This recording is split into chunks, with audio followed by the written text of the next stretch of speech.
And you might be sitting thinking like, oh, well, that's like a Protoss versus Zerg, maybe Terran versus Zerg problem. In ZVZ, it can happen if you end up having sort of the Roach versus Roach battles, but we'll see if we even get to that stage in the game. It could always end a little bit earlier on as we spawn up here, up in the top left-hand corner of the map. We have the yellow Zerg player representing Team BrwL Esports. It is PandaBearMe.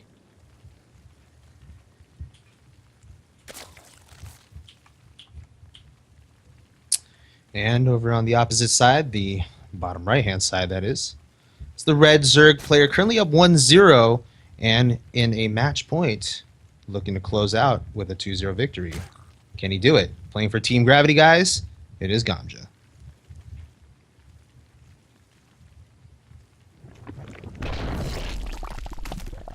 Extractor trick. Hey, look, I'm just saying, Droopy. Two-player map, extractor trick. Two-player map. Yep. So far. Unfortunately, the third map pick was, and the remaining map pick after the vetoes and the picks and everything else, was Vonnie Research Station, so it's another two-player map. So we don't really get to test our theory right now. The question's gonna remain unanswered. Oh, we'll see. Unfulfilled expectations. No. It could always go. It could always go to that third or the final match of the night. Or Feardragon, we could have a draw. And then it needs to go to a fourth game. Huh? And that's when we make them play on a Shoutcraft map. You gotta play on the map with all the bridges. Wishful thinking, I suppose. That would tickle my fancy, man. But, so let's talk a little bit about this map. Because one of the big things that you can look for in ZVZs are, again, the ramp leading out to the rest of the world, either from your main base or to your natural expansion. In this case, it's a map where you want to look at the natural expansion, and the ramp really isn't. It's not like one of the bigger ramps, and it's also very close to your your actual hatchery, which means that getting creep spread over there to start allowing you to throw down evolution chambers, to have the queens ready in position to defend against kind of big Zergling Baneling attacks, that is pretty easy to do. So the defense on this map, really not too difficult. I think this is a map that we might, again, see another transition to the later stages of the game.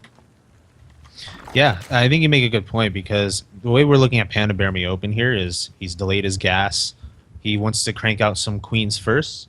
And for what purpose other than to, you know, start getting that creep spread out there. And he feels that he doesn't necessarily need to get speed super early to defend himself, because he can get a wall a lot sooner and a lot more easily than in other situations. So we'll see how that plays out to his advantage, because he's going to be, you know, flushed with a little more drones to start, a little more injects. Gamja, on the other hand, you know, going to just play a little more conventionally here, mining his gas right now, which in my mind is going to be used for speed, I would think. But we'll see, because last game that wasn't necessarily the case. Yeah, last game, it's something worth talking about, that those are the kinds of things, skipping speed, even though you were opening gas, that may have very well been an adaptation that he did based on what he was seeing or what he was expecting out of Gamja. It's a corner to cut.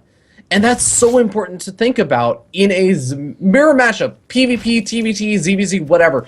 Cutting corners is a very, very important part about playing the matchup, because you get small little advantages, and you get enough small advantages, or you give a small advantage enough time to grow and develop, it becomes a bigger and bigger advantage. So these are the kinds of things that you try and take risks to get further ahead. And PandaBearMe has shown a willingness to try and take those kind of risks. I wonder what kind of risks he has planned for this game. Yeah, you are absolutely right about that. And, well, so far, he has yet to really go for up. There it is. It's a Roach Warren. Same build as last game. Once again, he's skipping speed here. So I'm curious to see if he's going to go for that lair again.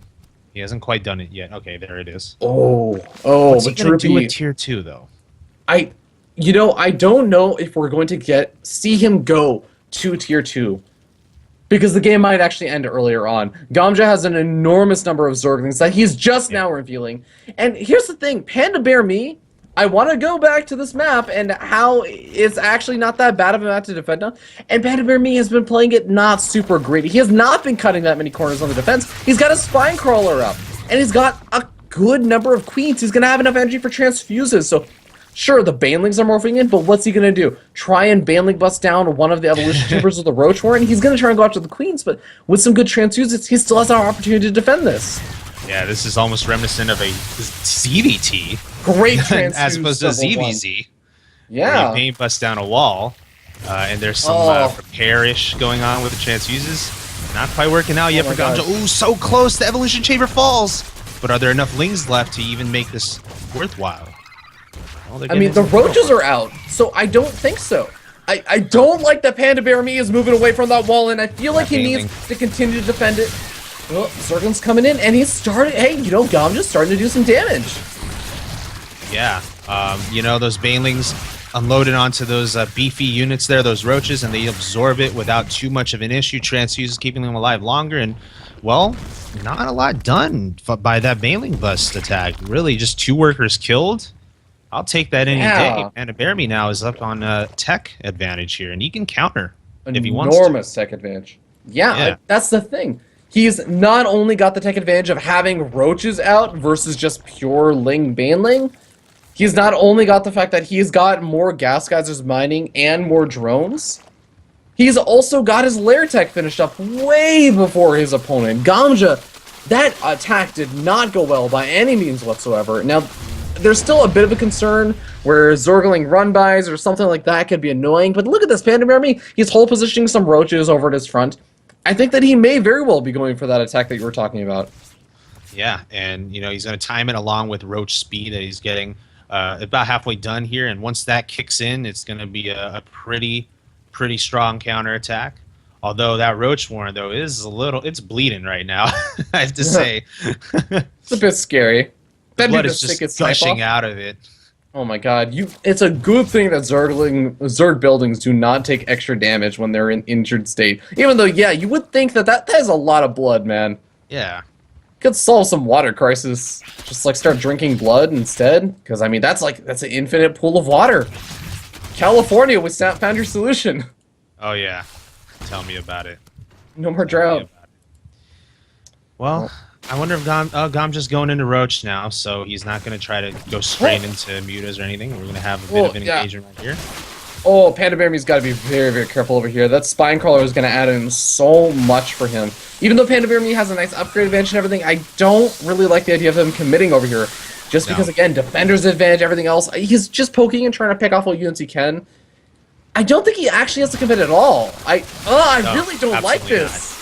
I don't like this at all. Going into the concave, when you're ahead of base, just, you know, be content with the contain. But he is winning the battle at the moment, and the big reason for that is he does have +1. So he's actually, you know, forcing the drone pull, getting in some worker kills, and I guess he is going to start turning the tide here. Yeah, he's going to end up winning that engagement, and with it, there's not a whole lot that Gamja can do, so GG gets called. PandaBearMe turning this game into a brawl, taking game number 2. Tying it up. Yep. Ties it all up for an ace match. And you know what? In just looking back now, perhaps the decision to commit was made once PandaBearMe clicked on Gamja's Roach. He sees 0-0, and he's like, oh, well, I don't care about your concave. Yeah, or your spine. It's a really weird situation where I think that you have to be very, very careful because you never know if the next wave of roaches are about to pop out from the larva inject, or if some queens are about to pop out and start laying down queens are going to be coming from the main base and start laying down transfuses. I think that it's okay. PandaBearMe definitely, he's got a pretty good eye for like saying like, okay, I think I can win this engagement, and he did. He has a very, very good eye for that, and it ended up working out. But it's always one of those questions of I could win right now, but there's a safer play. Yes. Right? And that's the only thing that I'm a little bit hesitant about. Yeah, and this kind of goes back to what you were saying about him before the game, that he is, you know, someone who's known to take risks, and when they pay off, they lead to, you know, games won at 11 minutes as opposed to, you know, 25. But, you know, it is risky, and the thing, again, is that he was ahead on a base. He had the opportunity and the capability to just contain Gamja onto, which would really just, you know, solidify that lead and not potentially throw it away.